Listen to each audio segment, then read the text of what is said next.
limit movement. So Joel and I worked together for a long time. He was my teacher at Parsons. He taught me physical computing. Shoot. It's a little finicky. I'm still getting it down. And we've been working together now for a little bit and working on this technology.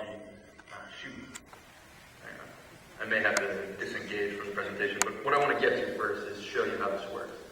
So,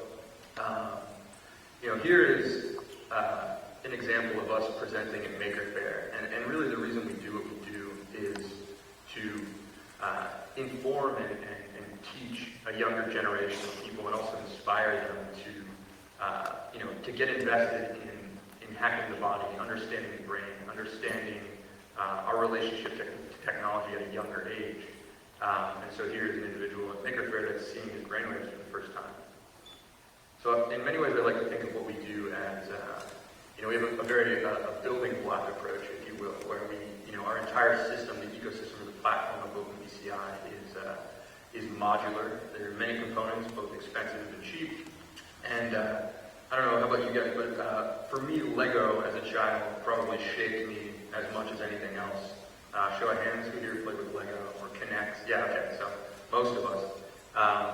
But with OpenBCI, I like that idea of you get your product or your toy or whatever it is, and there's instructions about how you're supposed to do it the first time, and then that's the only time you ever do it the way that you're supposed to do it. Then you basically throw the instructions out, you have all the pieces, and from that point forward, you are innovating. You have the creative license to actually make something that's never been made before.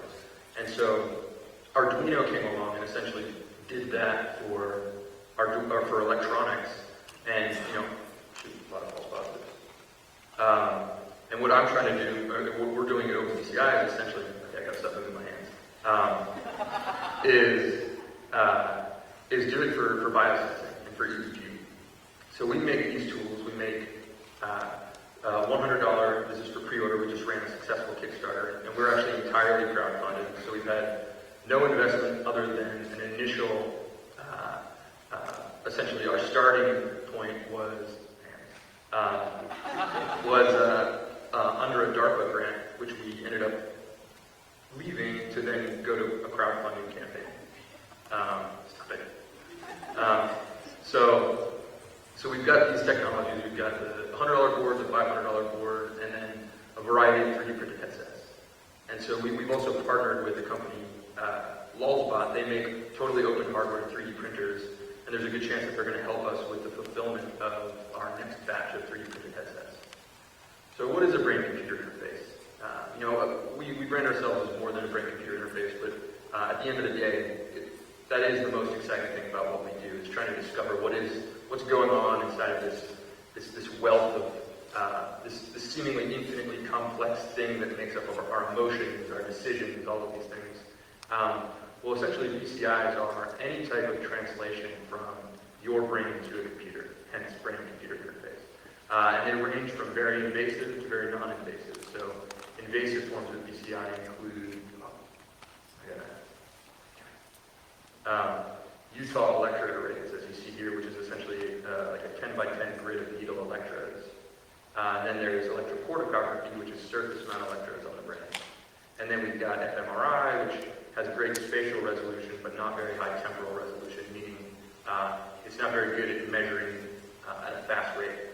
And then, of course, there's EEG. So EEG is very exciting because it's based on electricity. It's very cheap. It's non-invasive. And ultimately, it's essentially very easy for computers to comprehend, because at the end of the day, we have this electrical system inside of our bodies, and our brain is constantly spewing out all of this electrical information. And computers fundamentally are based on electrical components. And so, in essence, your brain and a computer speak the same language by default. And so it's not that difficult for us to translate this information inside of our head into what a computer can comprehend and synthesize. So what I've been trying to do is navigate this presentation with my headset, but I'll show you now what's going on behind the scenes. So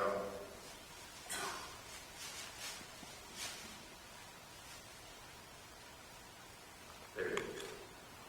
So this is the background. So essentially, here we see 8 channels of biodata. It's not only brain data. It's EEG mixed with EMG. And then you can actually see in channel 4, and right now look at the right side of the screen, those 8 lines of data that are coming across the screen. If you look down at the green channel, you can actually see my heartbeat. And it's a little bit elevated right now because I'm giving a presentation and I'm a little bit nervous. But those bars to the upper right, I actually have control over.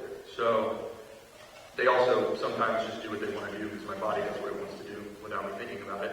But what I'd like for someone to do is tell me which of those bars to move to go up. So,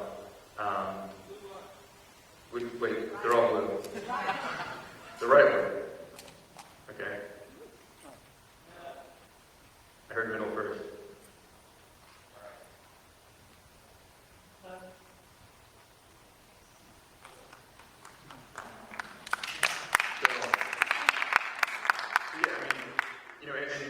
I'm not going to lie to you and say that that's brain activity. I'm going to tell you the truth and tell you that that is muscle activity, but that's very significant.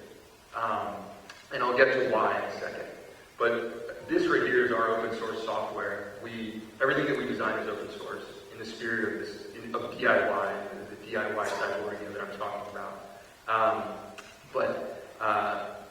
So within this montage, within this GUI, you have the ability to control the hardware in real time. So I actually came in here before I gave the presentation and removed the channel 4 from the ground and the bias so that the big signals of my heart wouldn't be interfering with the noise reduction of the other channels.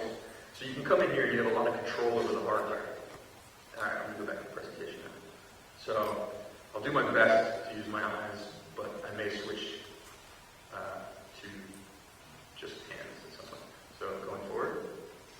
So analog to digital conversion. So that if you've ever seen the acronym ADC, an analog to digital converter is essentially something that translates the continuum of electricity in the real world, this kind of infinite, non-discrete electrical information, into zeros and ones, or discrete steps, like you're counting with integers. And so that is the primary translator from my brain to a computer. We need to take the analog electricity in my brain and translate it into zeros and ones so that the computer can use it in logic. So this is my favorite analogy when it comes to the brain. Your brain is essentially a giant ocean of electricity. And with EEG, what we're doing is we're standing on the beach with maybe 16 different beaches, or 8 in this case. We're standing on the beach and we're watching waves crash off the beach.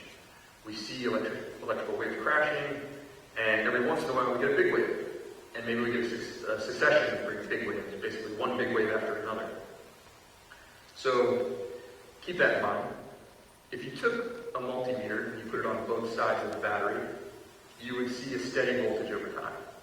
If you took the same multimeter and you put one end on your earlobe and one on your head, it would be a variable voltage over time. And that's because the neurons inside of your brain are processing stimuli, they're talking to each other, they're discharging electrons, sometimes they all act in unison, big waves splash against your scalp. And essentially what's happening is, all of the complex information inside of your head and your brain, it's all acting at the same time and being, trying to prioritize the stimuli that's coming in. And this is what it ends up looking like when we pick it up with a computer. So this is a very simple example of wave addition. As you can see, if you overlaid wave A and wave B on top of each other, you'd essentially get wave C. You can see the wave B, the little squiggly one, rides the big one. So when we're doing EEG analysis, we're essentially doing the opposite of that.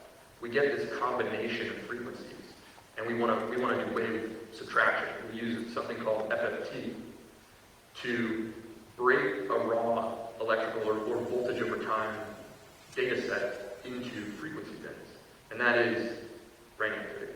So delta, which is very slow, high amplitude waves, is something that you'll see in deep sleep. Theta you'll see with practiced meditators or relaxation. Alpha is if you close your eyes. I should have showed that before. But alpha, actually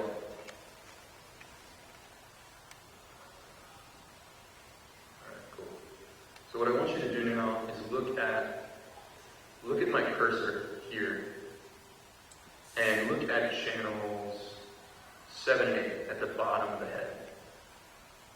And I'll turn the polarity to low. So when I close my eyes, you'll see a 10 hertz waveform in channels 7 and 8, and you'll see mainly the brown and red channels come and try and find my cursor. So if I can do this without a little bit of stage fright, but here we go.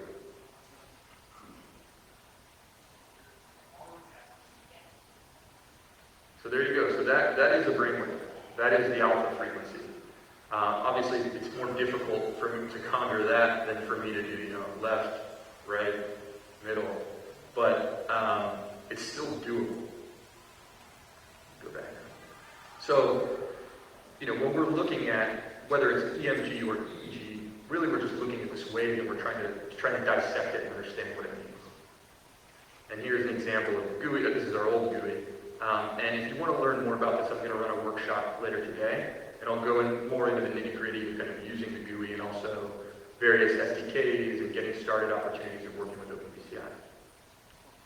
So the presentation is called DIY Cyborgia. So, what does it mean to be a cyborg? Anybody have an opinion on being a cyborg? Sorry? We will assimilate you. We will assimilate you. So I believe that we're all cyborgs already. I think that if you proactively use technology to expand your capabilities as a human being, you're a cyborg. To what degree, that varies. And how you're using technology or how you need technology, your dependency on technology varies greatly from person to person. But when we think of kind of the magical, futuristic, kind of stereotype of cyborg, we think of self-improvement, self-replacement, self-extension. Where's our consciousness going to be? Can we replace our consciousness? Can we extend our consciousness? Well, we have the cloud as a processing engine for our brain. But I think it's also important to remember that it's not all about the self. When it comes to technology, we have an obligation to push from the back while pulling from the front. This notion, the phrase exponential innovation gets tossed around a lot, and I think that many times it's tossed around with an indifference to human suffering and the fact that there are a lot of people in the world that have very little access to technology. So keep that in mind. This is the story. I'm going to give you guys the story of my favorite cyborg. So this individual, Gal Sant, I met last year, actually the same week that I met Yannick. But I met Gal at the Israeli Brain Tech Conference in Tel Aviv. And so I was there demoing the first version of the Ultra Cortex, and Gal was being pushed around in a wheelchair by his best friend. And he rolls up to our table, so Gal has ALS. He rolls up to our table, he's wheelchair ridden, he can't speak, he can barely move his arms, but he saw me holding the Ultra Cortex, and his face just lit up with this undeniable fascination and sense of opportunity. I could see it in his face that he wanted this so bad. So Gal was diagnosed with ALS 6 years ago. Since then, he's been essentially hacking his way back into the world. So he started the moment he got diagnosed with ALS, he started a company called Click to Speak. He's been a programmer his entire life. Since then, he's been developing his own software to use eye tracking tools to communicate with the world. So he can write, we have lengthy conversations by email and by GChat, and he writes me 5-paragraph emails about how we can collaborate, how we can work together to improve his state of existence. So here's some stats for you. So in the U.S. alone, there are roughly 6,400 people that are diagnosed with ALS each year, 20,000 living at any given time. That's just the USA. I spoke with someone at the ALS Foundation, and they told me that 90% of ALS patients maintain some level of motor function until they die. Meaning, they have muscles that they can move, even though they're not their mouth or their hands or their feet. There are residual muscles all over their body that they still have minimal control over. That means that 90% of people could have a system like this that's listening to minute facial expressions or scalp expressions and translating that into meaningful interactivity. So why don't those people have that technology? So this here is essentially the state of the art. This is the iWriter project, which was actually built by someone I really respect and had as a teacher at Parsons, Zach Lieberman, who was one of the main artist engineers. Here's Zach working on the iWriter. So the iWriter project uses I think it's like a $60 PlayStation camera with a pair of like $5 glasses that he bought off the street. And they used it to outfit this individual with ALS with a $200 rig so that he could do street art again. So this is, his name's Tony, he goes by Temp, he's a street artist. As you can see, like if Gall had this, just this, he's got 3 potentiometers that he can work with to communicate. So this is an example of a custom ultracortex. This is something that we're working on for Gall. So this summer, we're slated to go to Israel and actually collaborate with Gall to build him, essentially scan his head with a 3D scanner and build him a 3D printed EEG headset, EMG headset, that he'll plug into his software. This is one of my first conversations with Gall by email. Was if I asked him, "Hey Gall, do you want an ultracortex?" And he said, "I would love to have an ultracortex fit into my head. I'm constantly in touch with universities and individuals regarding BCI, and the biggest problem is to obtain affordable and high quality hardware." He said, "Tell me how I can help." He basically said, "I'll do anything." And he's been unbelievable to collaborate with over the course of this. So as I kind of stated earlier, it goes way beyond ALS. There are many less serious, but still very serious cognitive disorders like ADHD, depression, addiction, stroke, anxiety, that are all related to cognition. They're all related to this machine inside of our head that actually operates in a predictable way. And we can understand it, try to reverse engineer it, and improve it. So I want to address the field of prosthetics because it's very much related. So, there's this revolution that's taking place right now with open source prosthetics and 3D printed prosthetics. I'm sure I don't know if you've seen the Make magazine, this guy, Bionic Hand. But I stole this from the Open Bionics website. There are an estimated 2 million hand amputees worldwide. 2 million people. And these companies here, Exi, Open Bionics, Enable, they're here, I believe, InMove, they're all here demoing their technology, sharing their work. They're all open source companies. They put their hardware online. They're making it accessible. They're allowing students and grad students and researchers the ability to pick up where they left off to kind of carry this mission forward. So this is another what if. What if these technologies weren't $60,000 a piece, $40,000 a piece? What if instead someone shared the ability to produce these technologies? And this is happening already. I would say that the prosthetic space is way ahead of the BCI space in terms of a DIY approach or a do-it-together approach to actually solving problems. So I look to the prosthetic space for inspiration, and I look there as kind of I hope that BCI will get there soon and people will start to realize the value of these systems for really helping people. So it's not all just about helping people, with disabilities. There are a lot of fun things too. I think that BCI and EEG and EMG have the capability to transform experience design. You can think of a world or a virtual reality where your experience is gradually optimizing itself based on your reaction to it. So there's this brain signature called an ERP, or an event-related potential. So this is actually what I find most fascinating about EEG, not for interactivity, but rather for kind of categorizing and classifying our reaction and interpretation of the real world. So, So these ERP signals are essentially, okay, so here's an example. If you were walking down the street, and you're in a mind-wandering state, you're thinking, whatever, someone pulls a gun on you, you would instantly orient all of your mental faculties to getting yourself out of this situation. And that's a result of, the animal instinct inside of you, fear, anxiety, the fear of death, self-protection. And instantly what it does is it propagates all this electrical activity to every part of your brain. It's basically saying, like, call to arms. How do we get out of this scenario? What are we doing here? And that would be correlated to a massive event-related potential. But that's an extreme example of it. ERPs are happening all the time inside of your brain. So we are essentially very, very highly optimized parallel processors.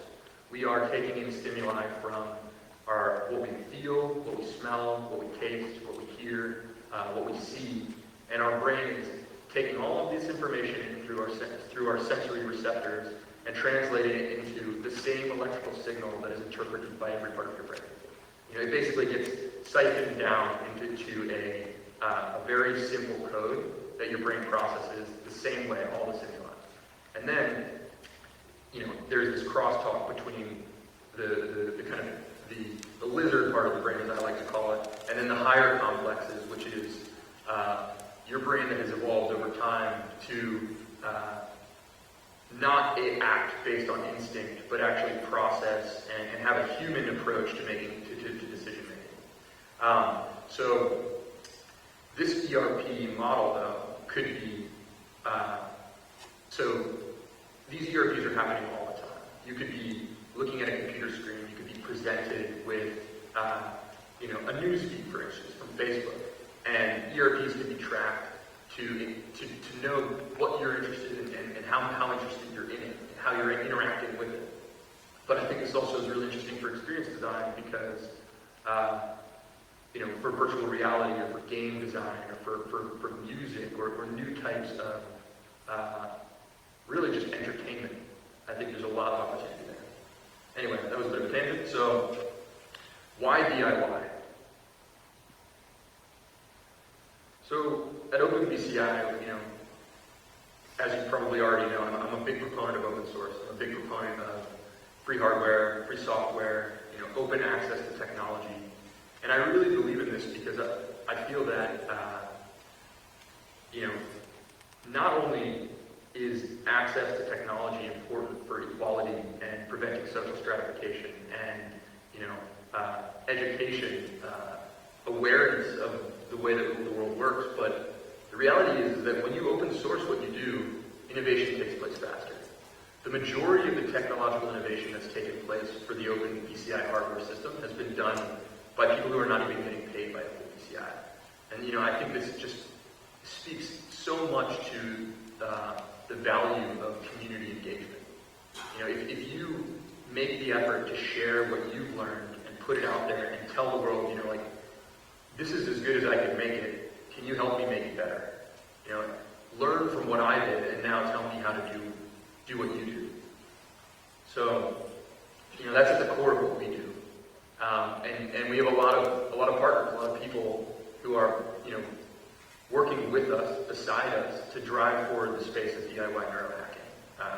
Code Neuro is a group based in Northern Virginia. They're doing tons of open source software platforms. Their GitHub, the whole bar is green if you're familiar with GitHub. Neurotech X, we've got representatives from Neurotech X here. They're an amazing community building group that are, they've in 6 months changed the neurotech landscape. And, they have this online thriving community of people who are, willing to help out with projects, wanting to work with each other from different cities in different countries around the world. CloudBrain is an open source platform for collecting and sharing data in the cloud, brain data specifically. OpenEEG is really, I guess you could say, predecessors to OpenBCI. They started in the early 2000s. OpenEXP is a group of researchers that are working with us right now, 2 PhDs that are interested in building a browser-based psychological and neuroscience experiment platform. So essentially a place where scientists can go to build browser-based experiments that neuro enthusiasts around the world who have OpenBCI hardware or NeuroSky hardware, Muse hardware, Motive hardware, backyard brains hardware can actually perform science in the wild. And this is something that is just like really we've never been able to do this until 2 years ago. And technology has, it started to, but it's really transforming science from scientific experiment like n equals 1 subject, n equals 10 subjects. We now have the capability to do experiments across thousands, tens of thousands of people who all just happen to be on the internet and have a piece of hardware. OpenEXP is essentially working to take advantage of that, to rethink what science really is. And then, of course, backyard brains. We love these guys. Who's seen the human-to-human interface TED Talk by Greg Gage? It's like the two people, one person flexes their arm and the other person gets zapped. So actually, we did a great hack at Montreal where we did OpenBCI plus backyard brains, and there were 2 simultaneous brain hacking hackathons happening at the same time, one in Amsterdam and one in Montreal. And we had essentially their nervous systems linked via the internet. So there was a transcutaneous electrical nerve stimulator and an OpenBCI biosensor on 2 people. And so one person in Montreal would flex their arm and the EMG signal would be picked up, sent over the internet to activate a nerve stimulator on the other person in Amsterdam, and then vice versa. So they were, people controlling each other across the Atlantic. It was a really cool project. So pretty much every presentation I give, I have this as one of the slides. We live in an amazing era. We live in an age where access to information and technology is just becoming more and more accessible. Sorry for the repetition. But this was my Kool-Aid. So who here who has seen this hack? How to hack toy EEGs? Anybody? So okay, my peeps. But so this was done by a few creative technologists at NYU ITP, and they basically took this $50 toy that had a single sensor EEG chip inside of it, hacked it into an Arduino, built a processing sketch for it, and documented the entire thing so thoroughly that this blog post, I think, has thousands of comments, because so many people around the world have done this. So I did not know what EEG was or BCI was until I was in grad school in an art program. I did engineering undergrad. I was a civil engineer. I decided, I want to do art again. I want to go and be creative. I want to go pursue. I want to draw. I want to do 3D modeling. And then I got to art school and I fell in love with brain-computer interfaces, ironically. But this was my Kool-Aid. It was a tutorial that someone learned something, built something, and then shared it. And it led to this. So this was my first BCI. I took this hack. I built a baseball cap with an Arduino on it with a single sensor EEG, and then I built a really crappy Android application that it talked to and it kind of streamed data to. But it was enough for me to essentially know that I didn't want to do anything else. And so now here I am, less than 4 years later,